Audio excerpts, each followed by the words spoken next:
So here is a flip through of my junk journal just before I go to bed. So the paper that I prepared with coffee is here, and so are some random pieces of paper that I had.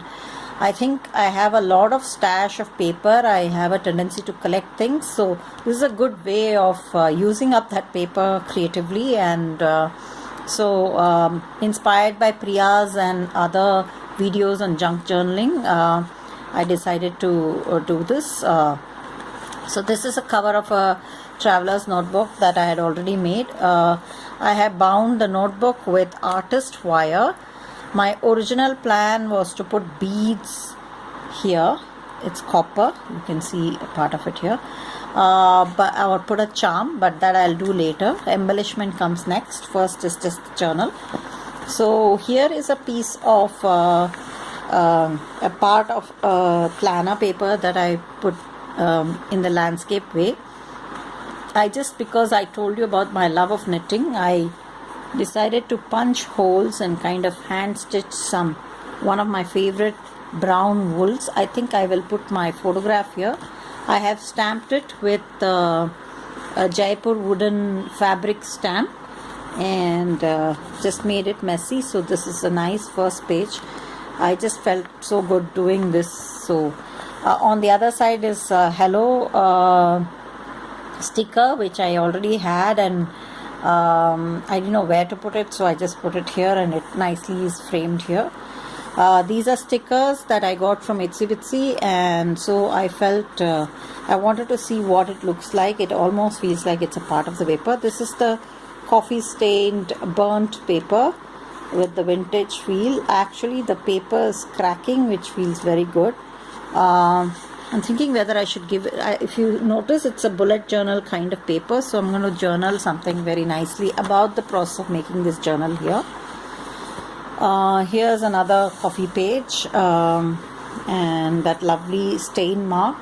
You get the stain mark from washing it. As you can see, this is where the paper tore when I put my paper clip and hung it, but I think it's okay. It's a part of the aging process. I purposely cut it in a slanting way, so I wanted to make it look not so neat. And here is another sticker, and so there are about 4-5 pages of writing, and I will write in my brown ink so that it feels kind of match, or I may even write a letter in coffee, I don't know. So this is a piece of scrap paper. You know, when you cut out for your dashboards and your other decoration projects, you always have pieces left over, so I never feel like throwing them. I feel that I'll make bookmarks out of them, but I never do. So here is the back part of it is quite nice. This is sort of a gift wrap checkered Christmas collection paper from a cardstock from VR Memory Keepers, I think, and there's more white space here. This is a funny thing. So when I got my printer newly, I wondered, I was Xeroxing all kinds of things on it. It was a color Xerox machine. You can see the printer sitting there happily, the HP DeskJet. So what I did is I threw one of my dresses inside it and then Xeroxed it. So it came out as a pretty pattern. So this is actually my cloth, which I have Xeroxed onto a paper. I didn't know what to do with it because it was an experiment. And so those experiments are good to convert. And here is a nice little happy, we are happy, so happy. So I plan to stick a picture of me and my friends, or me and my husband here in a nice happy spot. This is a philosophy university brochure. I like the Socrates, but I don't like Socrates because it's universally considered that men are better philosophers than women. So women philosophers have a hard time proving that they are intellectual or philosopher. It's a big problem in the academic community. Women are not recognized for thinking rational beings. So I've cut philosophy here. I've cut him up. I may stick a picture of a woman and do something to this piece to make it a creative rebellion to say I'm a philosopher. Then this is interesting. This I already stuck. This is the page that I already stuck. Because as I was going through the papers, I found this piece of sticker This is from my Canada visit, where they found out I don't eat onion and garlic and meat, so they made me a special sandwich, and they had my name on the package. I mean, it was a huge lunch for many people, but they had my name on the package, and it looked all very cool. So it was like there was like cheese, lettuce, and tomato sandwich with my name on it. So I thought it was the first time a dinner label had a name. I thought that customization was so cool. It's something like what the Planner Society and other people do. They customize their label, and this was like with my name. So I felt really good with those women. And here's a little butterfly, and this is actually the cover of my old traveler's notebook, and it had like planner written on it, but I covered it up with this white sticker paper. Inside is a pocket, which was as usual from which is already present inside the traveler's notebook. This is a beautiful tissue paper. I thought that is a cool idea to put some soft tissue paper in this. I can probably keep some soft stuff inside, protected inside this, or I don't know. I will see what I can do with this. And then here's some more coffee paper. This is a piece of a cry calendar. So I just took the months out, and I left this holes in. And this is an airport shopping packet where I can put memory stuff inside this. I love to bind covers inside my traveler's notebook.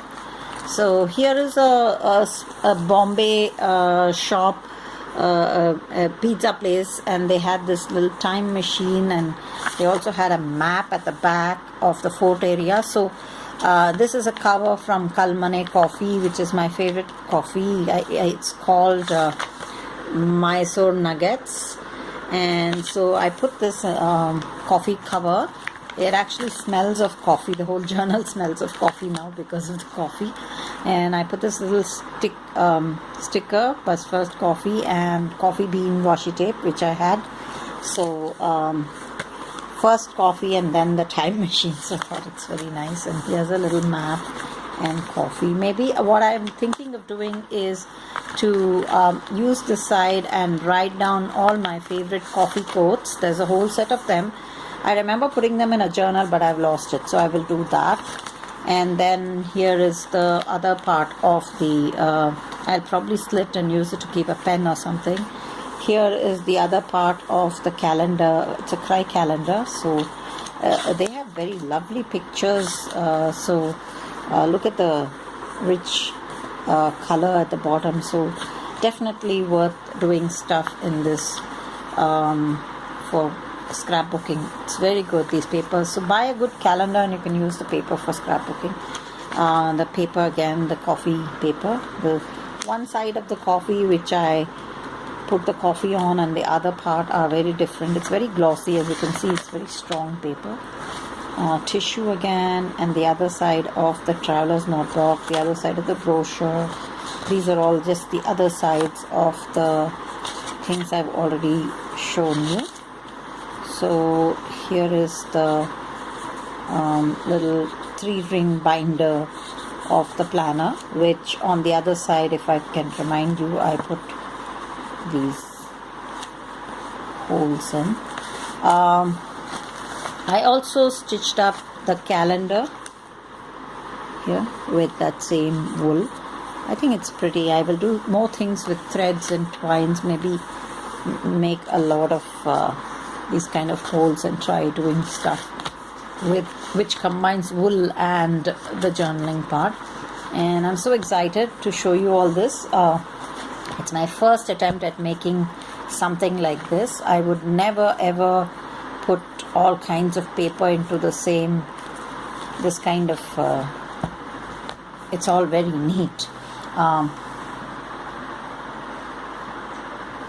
My journal is often, like very neat. Here, this is how my journal is usually, and this is a complete antithesis, and I'm feeling free and very, very nice, and I really enjoyed this process. I've done it in a day, so I'm really proud of myself. I even didn't cut it out properly because I thought let it be a little messy, and that'll add to the beauty of it. So hopefully my voice didn't go down during the talk. I've been talking non-stop in office today, so have a good night, and I'm off to bed. And God bless.